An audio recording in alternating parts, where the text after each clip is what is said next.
맏며느리 일화. 저는 오늘 이 집안의 며느리 자리를 버리기로 결심했습니다. 이 결정이 제 삶의 마지막 선택이라는 비장함마저 느껴집니다. 20해를 이 집의 큰 며느리로 살아오면서 겪었던 고통과 희생은 제 인생의 전부가 되어버렸습니다. 시집오던 해부터 매년 8번의 제사를 지냈으니 명절을 제외하고도 160번에 이르는 제사상을 홀로 차려냈습니다. 어린 나이에 시집와서 아무것도 모른 채 시작된 이 지옥 같은 일상, 해가 바뀌고 또 바뀌어도 나아지는 것 없이 반복되는 고통은 저를 서서히 죽음으로 내몰았습니다. 무거운 제사 음식을 나르고 밤샘 전을 부치며 혹사당한 손목에는 이미 지독한 신경통이 자리 잡았습니다. 매년 겨울이면 저릿한 통증과 함께 손이 붓고 저려 일상생활조차 힘들었습니다. 이제는 제사 음식 냄새만 맡아도 헛구역질이 나올 지경에 이르렀습니다. 마치 조건반사처럼 이 모든 고통은 저의 일부가 되어버렸고 저의 몸은 제사라는 두 글자에 조건반사적으로 반응하게 되었습니다. 음식 냄새는 저에게 구토와 메스꺼움을 유발하는 고통의 상징이었습니다. 20해 전, 갓 20살이 되던 해, 이 집의 문턱을 넘을 때만 해도 시어머니는 저를 따뜻하게 맞이해 주시는 듯 했습니다. 너는 나 같은 시어머니 만난 걸 감사하게 생각하렴. 내가 다 해주마. 그 말씀은 갓 시집 온 어린 신부에게는 마치 구원의 메시지처럼 들렸습니다. 세상 물정 모르던 저에게는 시어머니의 그 한마디가 마치 천국의 속삭임 같았습니다. 하지만 그 달콤한 말은 얼마 지나지 않아 잔인한 진실을 드러냈습니다. 시어머니의 내가 다 해주마는 사실상 내가 다 해라의 다른 말이었습니다. 그 약속은 한낱 거짓말에 불과했고 저는 철저하게 이용당했습니다. 매일같이 산더미 같은 집안일에 시달리며 설거지를 마치고 부엌문을 닫고 나올 때마다 저는 무거운 짐을 진 파출부 같았습니다. 아니, 파출부는 돈이라도 받지만 저는 대가 없는 노동에 지쳐가는 한낱 존재였습니다.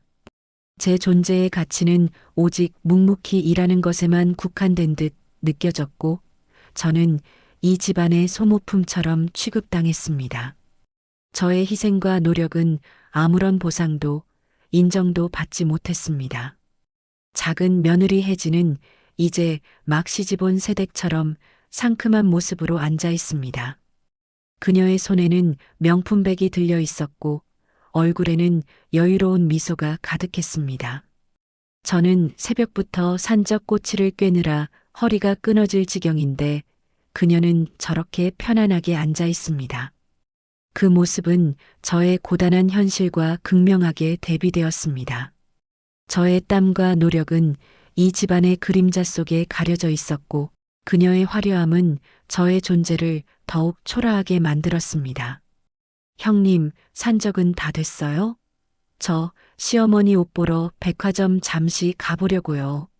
오늘 신상 나왔대서 어머니랑 같이 쇼핑해야죠. 그녀의 해맑은 목소리는 제 귀에 비수가 되어 박혔습니다.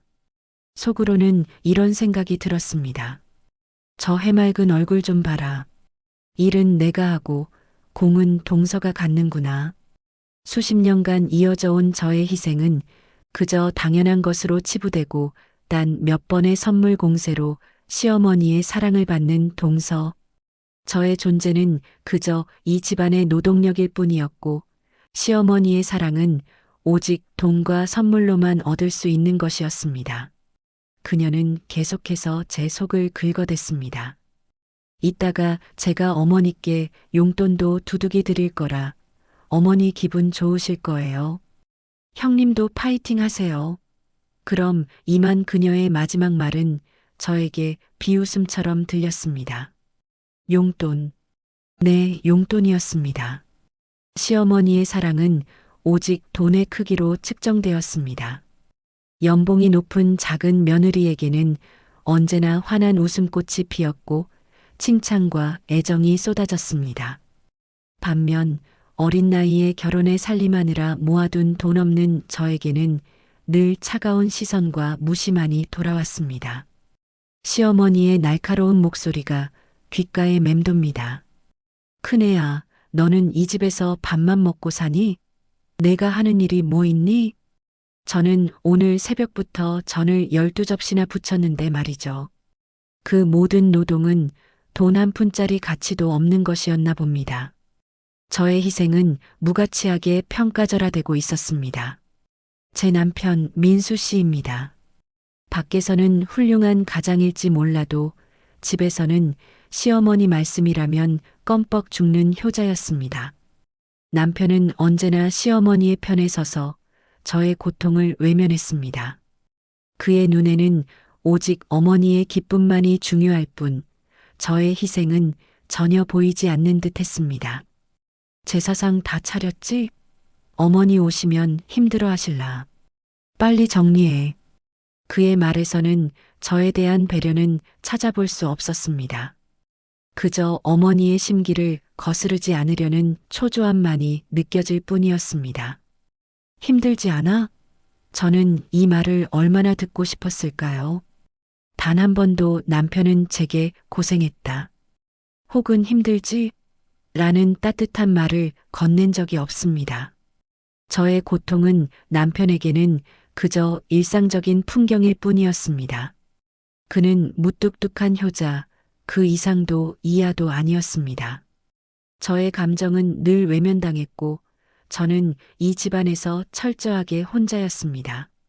제가 잠시라도 불평의 기색을 보이면 돌아오는 것은 남편의 차가운 일갈이었습니다. 괜히 속으로 구시렁대지 마. 원래 큰 며느리가 다 하는 거야. 뭘 봐라. 그래, 나는 이 집안의 큰 며느리라는 이름표를 단 노비였구나. 체념의 한숨이 절로 나왔습니다. 이 집안에서 저의 역할은 그저 묵묵히 일하는 존재, 감정 없는 도구에 불과했습니다.